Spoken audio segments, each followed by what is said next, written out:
Trump Donald Trump.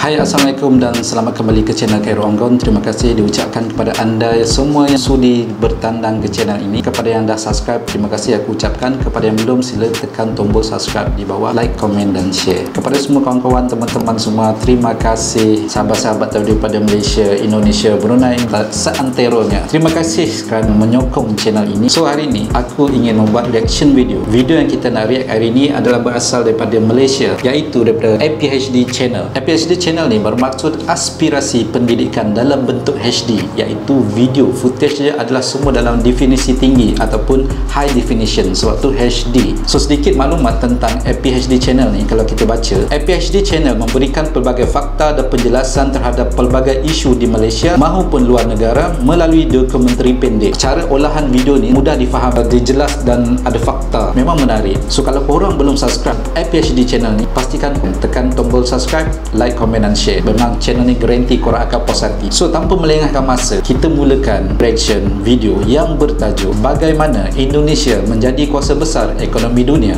Cakap pun macam APHD Channel. Okey, jom kita mulakan. 1, 2, 3. Sejak beberapa dekad yang lepas, Indonesia dilihat sebagai sebuah negara dari Asia Tenggara yang berjaya membangun dan memperhebatkan sektor industri ekonomi mengikuti negara besar Asia yang lain seperti Hong Kong, Korea Selatan dan Taiwan.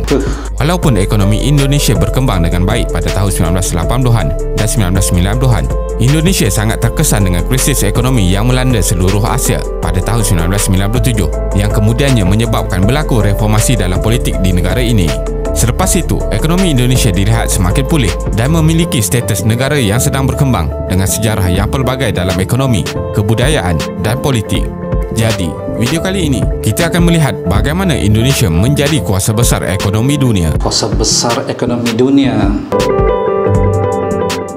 Indonesia yang terletak di Asia Tenggara adalah kepulauan besar terletak antara Lautan India dan Lautan Pasifik dengan lebih daripada 17,000 pulau.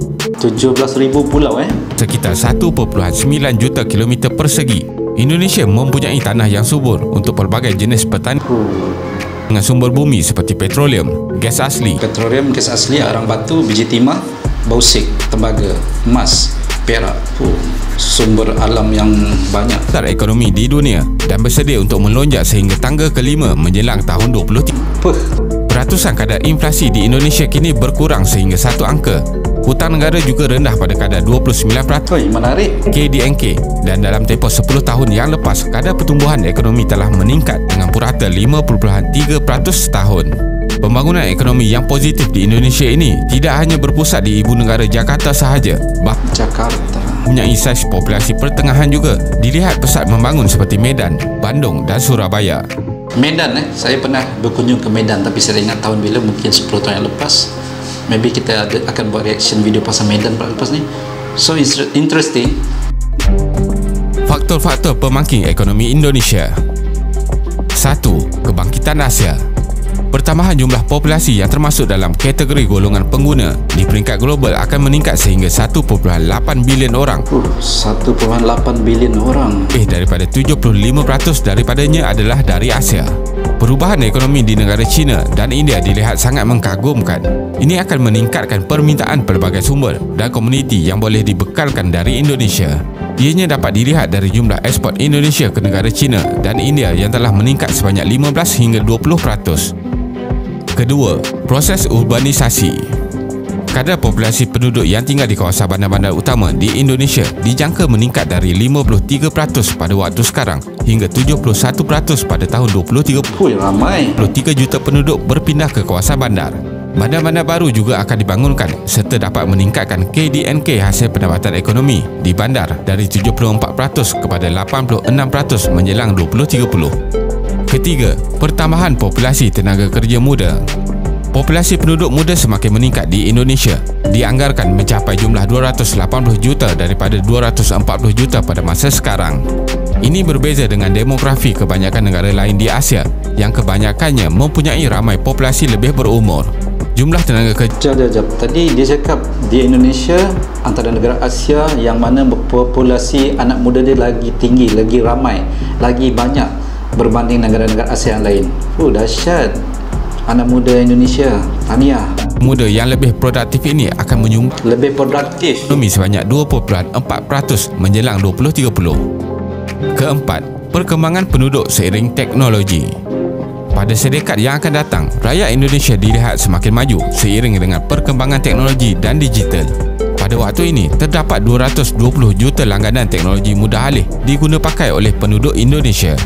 220 juta langganan gadget mudah alih di Indonesia. Masya Allah. Malaysia pun baru berapa je, maybe dalam 30 juta lebih. Internet menjadi suatu arus perdana yang mempengaruhi pelbagai aktiviti harian pengguna.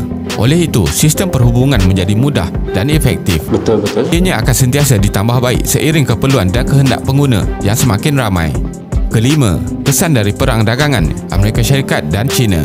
Perang dagangan di antara Amerika Syarikat dan China bermula apabila Presiden Trump memperkenalkan cukai tinggi sehingga 25% ke atas barang ekspor China. Ini telah memberi kesan ke atas ekonomi seluruh dunia. Donald Trump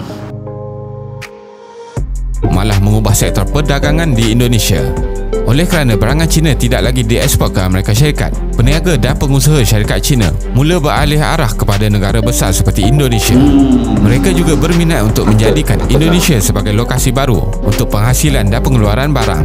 Ini ditambah dengan pelbagai tawaran baik seperti sumber tenaga kerja yang ramai, pemberian insentif cukai oleh kerajaan, kestabilan politik dan ekonomi. Keenam, pembangunan infrastruktur di Indonesia. Kerajaan Indonesia telah membuat pelbagai pelan pembangunan infrastruktur dan meningkatkan perbelanjaan untuk sektor ini. Banyak syarikat dari luar yang berminat untuk memindahkan kilang-kilang, terutamanya dari China, akan melihat usaha kerajaan membangunkan infrastruktur utama sebagai faktor positif. Indonesia membelanjakan 11% daripada hasil ekonomi untuk menaik taraf infrastruktur dan akan menaikkan jumlah perbelanjaan ini sehingga 20%. Berita ini akan menarik minat ramai lagi pelabur dari luar seperti Eropah untuk datang ke Indonesia. Bapak Presiden Indonesia, Bapak Presiden Jokowi invite Elon Musk untuk buat launching roket angkasa SpaceX dekat Indonesia. Dahsyat doh. Dahsyat. Kesimpulannya, untuk Indonesia terus mencapai ekonomi yang mampan di masa hadapan, faktor peningkatan populasi kelas pertengahan harus disokong di samping mengurangkan taraf kemiskinan penduduk. Bilangan rakyat kelas pertengahan yang bertambah akan dapat menyokong produktiviti dan inovasi dengan dibantu taraf pendidikan yang lebih baik. Ini akan menjamin kekuatan ekonomi dari dalam negara dan juga mengurangkan kesan negatif dari faktor luaran yang dapat menjejaskan perkembangan ekonomi. Terima kasih kerana menonton dan jangan lupa subscribe. Jumpa lagi.